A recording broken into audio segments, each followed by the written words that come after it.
p.m. Dead in Bed, Part 1, 50 Shades of Gangrene. I woke up in a motel room I'd never seen before. No matter how hard I thought about it, I had no memory of how I got there or what had happened the previous night.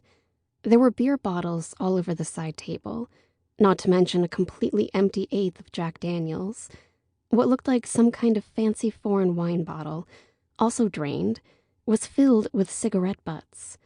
The TV, one of those old boxy sets, had fallen back against the wall, and in the corner, an armchair was lying on its side. Feathers were everywhere. One of the pillows had been torn open. I was pretty sure I was alone. No one was in bed with me. When I leaned over to check the floor, I saw only more feathers and more beer bottles scattered across the carpet, along with my clothes. All of them. My jeans were in a pile against the wall with my underwear still bunched inside. My bra hung over the one armchair that was still standing. I realized, only now, that I was totally naked. And I'd definitely had sex. I was sore, and not just a little. I hadn't felt like this since Sean and I were going at it like rabbits during my senior year of high school.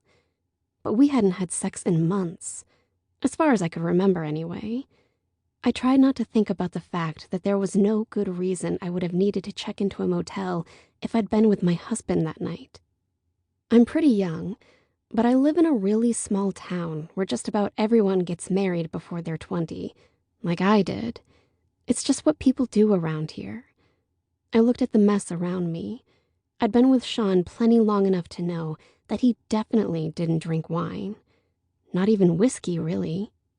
And yet, despite my fear about whatever it was I'd done the night before during my apparent blackout, and despite the pervasive smell of stale cigarettes, and some other smell too, I notice now, something faintly rancid, I felt, well, great. It was as though I'd been sleeping for days and had woken up completely refreshed. I didn't have the slightest headache. I didn't feel a hint of nausea. When I stood up, I practically leapt out of bed.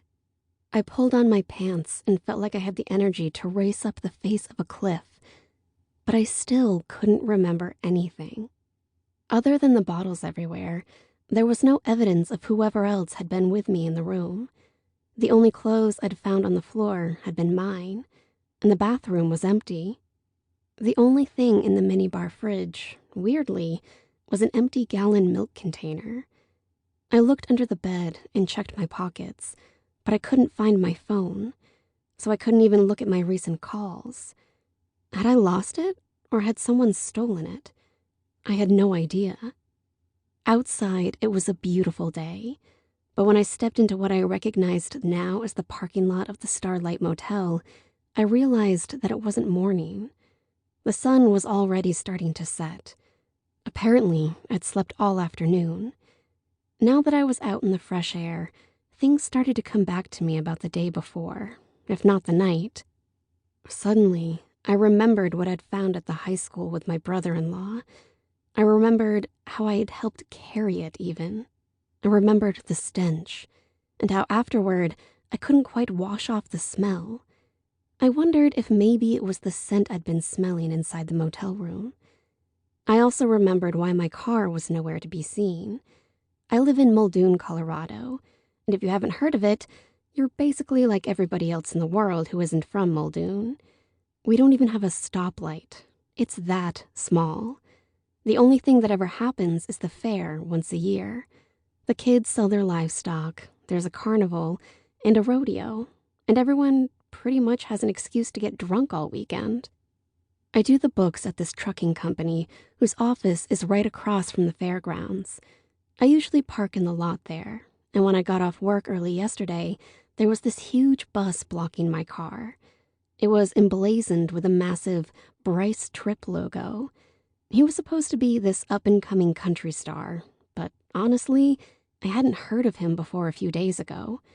How big could he really be if he was giving a concert at the Muldoon Fair? The people in charge of his bus must have been waiting to get into the rodeo grounds where his concert was going to be, but I couldn't find the driver.